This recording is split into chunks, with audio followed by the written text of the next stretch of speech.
Hello students, how are you all? Hope you all are doing very good. Today students, we are going to start our third chapter of class 4th, which is about our clothing. Okay, let's start the chapter.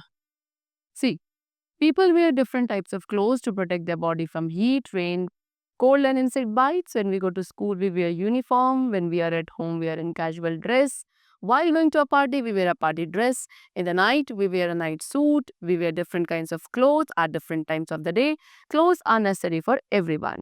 So clothes make us look smart and presentable. Clothes also protect us from dust and sunlight. To stay healthy, we should always wear clean clothes.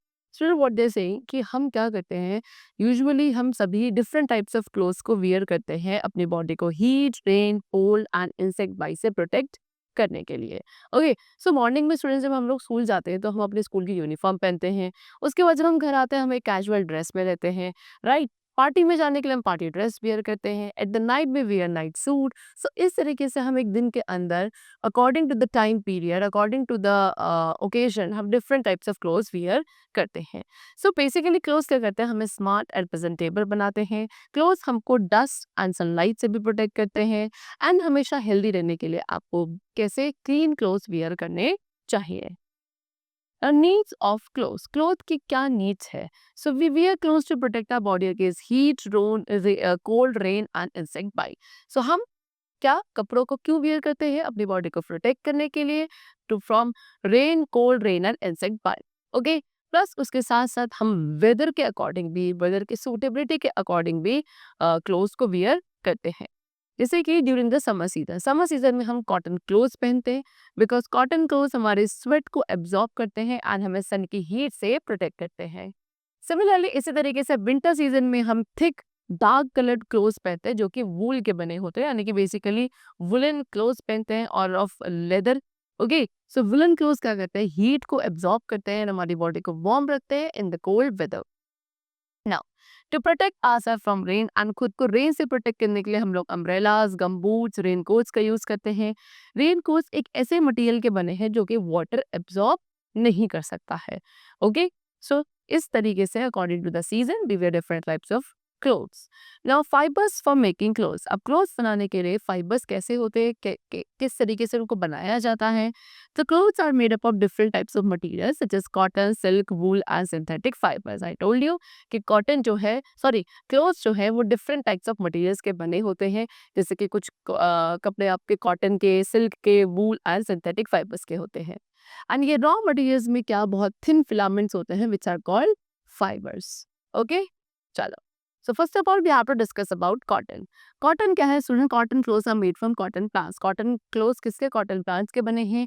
Fluffy white cotton balls जो plants पे grow करती है उनको pick किया जाता है जब cotton balls bast हो जाती हैं प्लांट पर। ठीक है, फिर उसके बाद जो इनकी सीड्स है उनको सेपरेट किया जाता है फ्लफ में से। इस प्रोसेस को क्या कहते हैं, गिनिंग कहते हैं। ठीक है, फिर इसके बाद कॉटन को स्पन करा जाता है यार्न और थ्रेड में। स्पिनिंग को आजकल हम टेक्सटाइल फैक्ट्रीज पे भी कर सकते हैं on huge machine. And thread को फिर वोव किया जाता है into cloth on the big machines called looms. Okay, next, sometimes weaver weave on wooden looms. कभी कभी वीवर्स आपके वुडन लूम्स पे भी इनकी वीविंग करते हैं जिनको हम बाय हैंड यानी कि मैनुअली ऑपरेट किया जाता है। एंड जो क्लोथ वूव किया जाता है, वीव किया जाता है ऐसे लूम्स पर, उसे हैंड लूम क्लोथ कहा जाता है। कुछ वीवर्स के पास मोटर्स भी हैं इन लूम्स को रन करने के लिए एंड ऐसे लूम्स आपके पावर लूम्स होते हैं। बड़ी बड़ी फैक्ट्रीज में ऐसे लूम्स भी हैं जो कि ऑटोमेटिकली रन करते हैं। Now after that by dyeing process, फिर उसके बाद डाइंग प्रोसेस होता है जिसमें आपके उस कपड़े को डिफरेंट कलर्स प्रोवाइड किए जाते हैं। प्लेन वाइट क्लोथ को डिप किया जाता है बड़े बड़े कंटेनर्स में, जिन कंटेनर्स में कलर्ड वाटर या फिर आप कह सकते हैं डाई होती है। डाइंग के बाद क्लोथ को ड्राई किया जाता है, उसके बाद ब्लॉक्स का यूज किया जाता है उस क्लोथ पर वेरियस डिजाइन की प्रिंटिंग करने के लिए।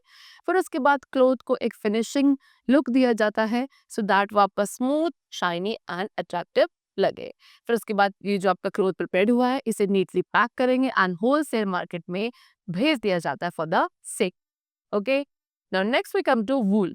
Woollen thread is made from sheep's wool. अब ये वुलन थ्रेड जो है वो किससे, शीप के वूल से बनाई जाती है। सबसे पहले जो थिक हेयर होते हैं शीप की बॉडी पे उसको ट्रिम किया जाता है। सेकेंडली इट इज वॉश, उसके बाद से वॉश किया जाएगा। उसके बाद उसे हम रन करते हैं एक सीरीज ऑफ ब्रशेस के थ्रू जिन्हें हम कार्डर्स कहते हैं। ओके, एंड ये क्या करता है, ये सभी फाइबर्स को एक साथ ही अलाइन करता है। फिर फाइबर्स को ट्विस्ट किया जाएगा, स्पन किया जाएगा एक यार्न और थ्रेड में। मल्टीपल थ्रेड्स को एक साथ ही ट्विस्ट करके एक स्ट्रॉन्ग एंड सॉफ्टर फाइबर बनाया जाता है। एंड फिर जो रिजल्टिंग यार्न मिलता है उसको निट करते हैं फैब्रिक में, जो कि आपका फिर सीव करा जाता है इनटू क्लोथिंग। डाई जो है आप किसी भी पॉइंट पर ऐड कर सकते हैं इस प्रोसेस के अंदर, डिपेंडिंग कि आपको किस तरह का रिजल्ट चाहिए। एंड देन फिर वूल का यूज किया जाता है cardigan, pullover, gloves, scarf, blanket and trousers को बनाने के लिए। Next we come to silk. Silk fabric बनता है फ्रॉम द सिल्क, जो कि आपका स्पन किया जाता है by the silk worm. Okay, जब वो क्या बना लेते हैं, कुकून्स बना लेते हैं अपनी प्यूपल स्टेज में से बिफोर बिकमिंग अ मॉथ। तो सिल्क बनता है डोमेस्टिकेटेड सिल्क वॉर्म से, जो कि प्लांट पर डेवलप होते हैं। बॉम्बेक्स मोरी एंड रेस किए जाते हैं ऑन फार्म्स। फिर सिल्क वॉर्म्स जो कि आपके कैटरपिलर स्टेज में होते हैं सिल्क मॉथ की, उनको मलबेरी लीव से फीड किया जाता है जब तक वो कुकून्स को स्पिन करने के लिए रेडी नहीं हो जाते एंड फिर वो अपने प्यूपल स्टेज के अंदर एंटर करते हैं। फिर सिल्क जो है वो क्या एक लिक्विड फॉर्म में सिक्रेट किया जाता है दो ग्लैंड्स के थ्रू, जो कि कैटरपिलर के हेड पर होते हैं। ओके, एंड जब वो अपने प्यूपल स्टेज में होते ही है तब कुकून्स क्या हो जाते हैं, उनको आप इसमें बॉइलिंग वाटर में प्लेस कर देते हैं, जिसकी वजह से सिल्क वॉर्म आपके मर जाते हैं एंड उसके बाद उनके अंदर प्रोसेस शुरू होता है किसका, कुकून्स को अनरेवल करने का, सो दैट उसमें से सिल्क थ्रेड को बाहर निकाला जा सके। ओके, फिर कुकून जो है एक सॉफ्ट शेल होता है, ठीक है, जो कि सिल्क वर्म स्पिन करता है अपने अराउंड एक कॉन्टिन्यूअस फ्लो ऑफ सलाइवा के through from its mouth.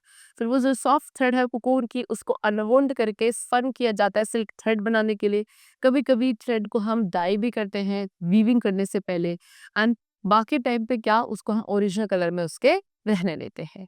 Nylon and polyester cloth जो है वो आपके उन फाइबर्स के बनते हैं जो कि प्लांट या एनिमल से नहीं मिलता है। ओके, इनको हम केमिकल्स के थ्रू बनाते हैं। ये ज़्यादा ड्यूरेबल होते हैं, लॉन्ग लास्टिंग होते हैं as compare to cotton clothes.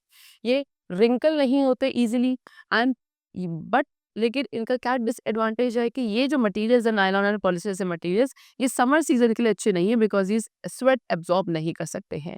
And ऐसे फाइबर्स जिनको केमिकली बनाया जाता है in the laboratories and all, they are called synthetic और man made fibres. Okay, now next we come to caring for clothes. Clothes की कैसे केयर करी जाती है, सो हमें अपने क्लोथ्स को प्रॉपरली वॉश करके आयरन करना चाहिए सो दैट उनकी केयर ज़्यादा समय तक हो सके। Washing and ironing clothes, clothes को जब आप रेगुलर बेसिस पे वॉश एंड आयरन करते हो सो उनसे उनकी जो लाइफ है वो मेंटेन रहती है। डिफरेंट मटेरियल्स के क्लोथ्स हैं जिनको डिफरेंटली हैंडल किया जाता है।